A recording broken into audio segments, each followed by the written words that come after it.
Quero convidar o ouvinte a abrir a Bíblia em Provérbios 24, verso 11.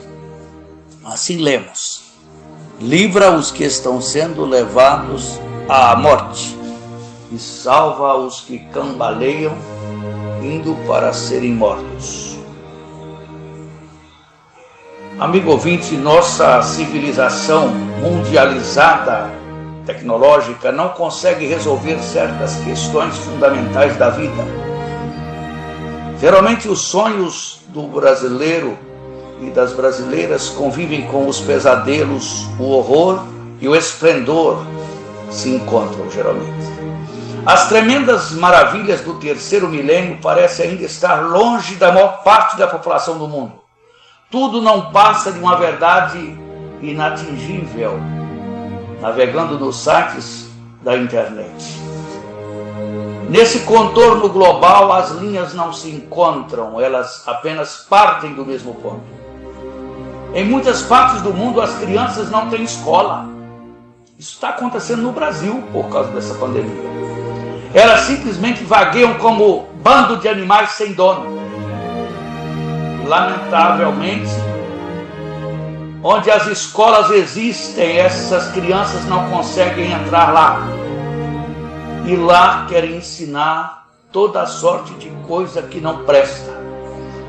E é nas escolas, inclusive em universidades como a Universidade de São Paulo, por exemplo, você vê todo tipo de violência, agressões físicas sem motivo, ódio racial, abuso sexual, manipulação intelectual, além da ameaça permanente de morte.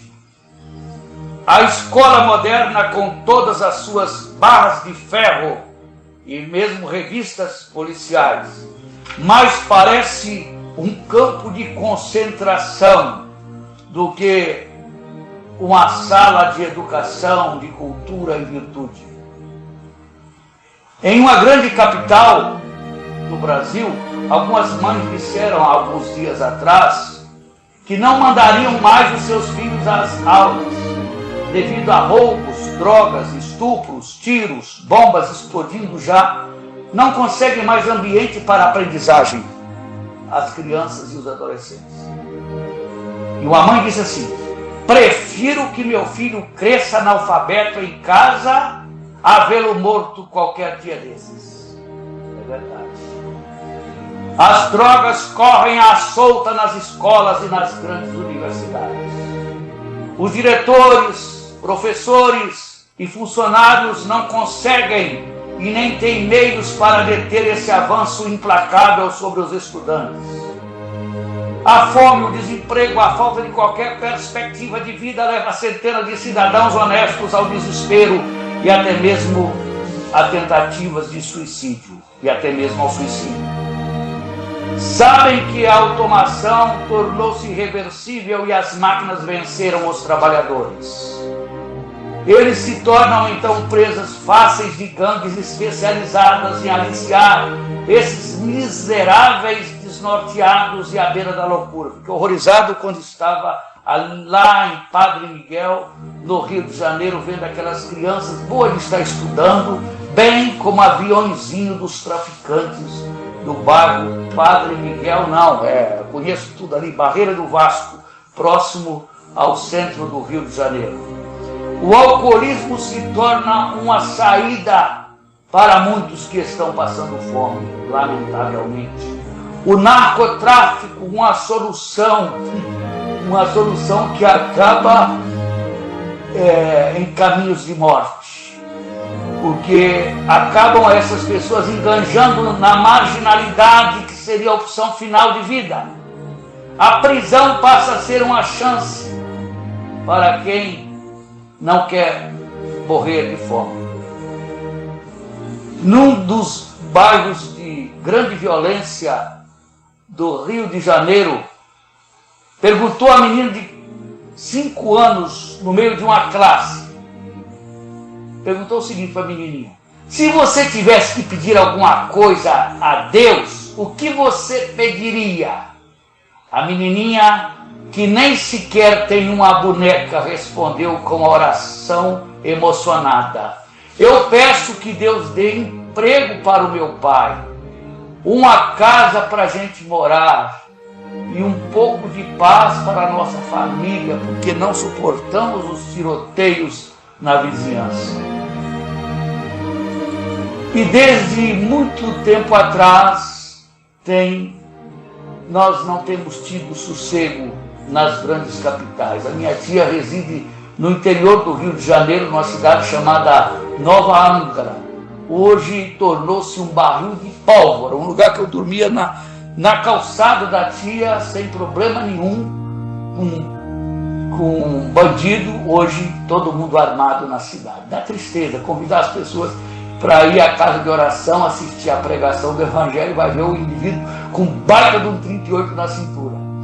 Isso ocorre em toda parte. Eu vi isso com os meus olhos em Nova Angra, chamando casa por casa para o evento que estávamos realizando ali, e também lá em Boaçu, que eles colocam barricadas na rua, eu tentando tirar aquelas manilhas pesadas para ver se dava para locomover de carro, mas só a pé, para andar no bairro, num lugar chamado Boaçu, onde temos uma casa de oração com mais de 48 anos. Muito bem. Nunca esqueço que no mês de maio de 1999, pouco tempo atrás, há 22 anos atrás, há 31 anos atrás, para mim foi ontem. Não, no 2000, é isso mesmo, 21 anos atrás. As bombas explodiam pelas ruas de um lugar chamado Guiné-Bissau. O povo corria desesperado procurando abrigo. Tinha um missionário lá e também assustou-se com o fogo pesado que sacudiu a varanda da sua casa, onde ele residia. Ele saiu correndo para o hospital, onde poderia ajudar os feridos. Lá o quadro não era menos dramático do que nas ruas. Corpos estendidos pelo chão, mortos amontoados nos cantos, o sangue cobria todo o piso do hospital, onde pacientes, enfermeiras e médicos chafurdavam os pés naquelas poças de sangue. O pior era que a anestesia havia acabado e os feridos não paravam de chegar. Eram mãos, pernas, braços, cirurgia para extrair balas e ferimentos graves de toda sorte. Os pacientes eram segurados à força enquanto agulhas sujas, bisturis cegos, equipamentos superados rasgavam as carnes das pessoas como se fossem animais, cortando, costurando e amputando membros na tentativa de salvar vidas preciosas. Mulheres grávidas, lá em Guiné-Bissau em 99, dando luz, e crianças órfãos, dando luz no corredor dos hospitais, porque não tinha vaga nas enfermarias. Isso é apenas um pedaço, é um pequeno pedacinho da África que estamos fazendo menção. Raça negra é uma raça sofrida, escravizada, porque já fizeram desse povo mão de obra barata que enriqueceu tantos povos da Europa, inclusive aqui no Brasil. A corrupção e o ódio ali estão acima dos sentimentos humanos. As mortíferas disputas tribais não poupam nem mulheres e muito menos crianças. Milhares de crianças, eu fiquei horrorizado quando eu vi essa informação, não estou aqui inventando nada, está lá, é só procurar saber desses países lá da África. Há milhares de crianças alistadas à força nos exércitos de libertação. Sabe-se que uma legião de mais de 300 mil crianças estiveram envolvidas em diferentes conflitos ao redor do mundo. Estima-se que 4 milhões de meninos e meninas são portadoras de ferimentos e mutilações de guerra. Mais de 1.500.000 crianças morreram em consequência das guerras modernas. Leve-se em conta que a maior parte dessa carnificina infantil ocorre nas regiões subdesenvolvidas do continente africano, nas chamadas guerras dos esfarrapados. Mas, a bem da verdade, esses miseráveis não produzem nem a sua própria comida, quanto mais armas. O mundo civilizado sabe canalizar muito bem a ignorância, o ódio e o desespero dessas populações para vender e testar a qualidade dos mortíferos equipamentos que produz multiplicar as fortunas pessoais e corporativas dos fabricantes de armas, enquanto engorda o produto interno bruto das nações poderosas. Atualmente já se fabrica armas muito mais leves e fáceis de se usar, até por crianças. No Paquistão e Afeganistão, as crianças também são requisitadas nas escolas para serviço militar forçado. Isso é um absurdo, isso é um crime. Crime contra a humanidade. Na Colômbia, logo ali, meninos e meninas de 12 e 13 anos fazem parte de grupo de guerrilheiros por causa da maldita droga. 87,5% das crianças em Ruanda já se viram confrontadas com cadáveres e corpos mutilados. Em Uganda, meninas são usadas como escravas sexuais. No Nordeste e Sudeste do Brasil, logo aqui pertinho de nós, elas são exploradas pelos turistas, enquanto no Norte chegam a ser alugadas por seus próprios pais a R$100 por mês, para não passar fome. Isso no estado do Piauí, por exemplo, há casos assim já detectados pela imprensa. Apesar do impressionante avanço da medicina, a engenharia genética, clonagens, transplantes, vivemos uma tragédia em questões de saúde, nos hospitais e nos postos médicos, onde eles existem, há escassez de gás, esparadrapo, iodo, centenas de pessoas morrem nas filas dos hospitais sem atendimento médico, remédios e equipamentos. E a contaminação hospitalar mata mais do que as doenças. Falei isso com o médico lá no metropolitano, ele quase me bateu, mas eu falei a verdade.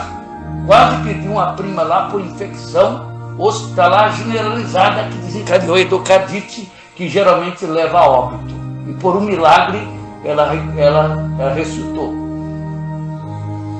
Se a gente não desmaia na fila, não consegue pelo menos ser atendido. Isso acontece não aqui em Barra São Francisco, que a cidade é pequenininha, mas lá na Serra, que é uma cidade relativamente grande, eu já vi pessoas desmaiarem na fila e não conseguiram ainda atendimento no HDS, que é o Hospital Dório Silva, onde eu tinha livre acesso a todo mundo naquela época.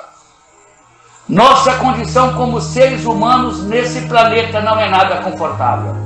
A situação também agrava na Europa civilizada.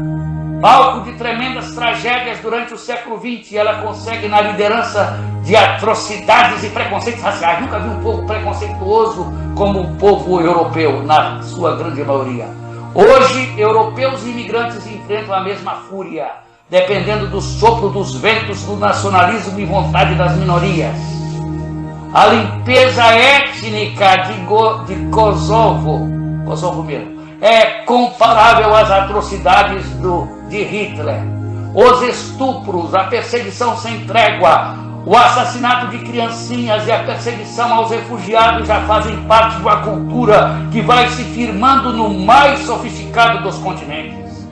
É inacreditável que as pessoas tão belas, com uma história de vida, cultura e tradições que remontam às bases de nossa civilização, e em nome dela estejam sendo tratadas como lixo humano, como ocorre em alguns lugares lá na América do Norte. As pessoas de outros países, como os guatemaltecos, os brasileiros, são tratados muitas vezes por alguns da elite como lixo humano. O saldo de todas essas guerras não param de crescer. São montões de escombros, milhares de viúvas, de órfãos, de mutilados, homens e mulheres reduzidos à condição mais baixa que se possa imaginar. Mas continuam buscando algum tipo de esperança e não a conseguem, porque só Cristo é a única esperança para todos os que nele recebem, a todos quantos o recebem pela fé como seu Senhor e Salvador. Eu vou parar porque o meu tempo está escoando. Essa mensagem irá para as redes sociais. Que Deus, por sua graça, nos abençoe abundantemente. Amém.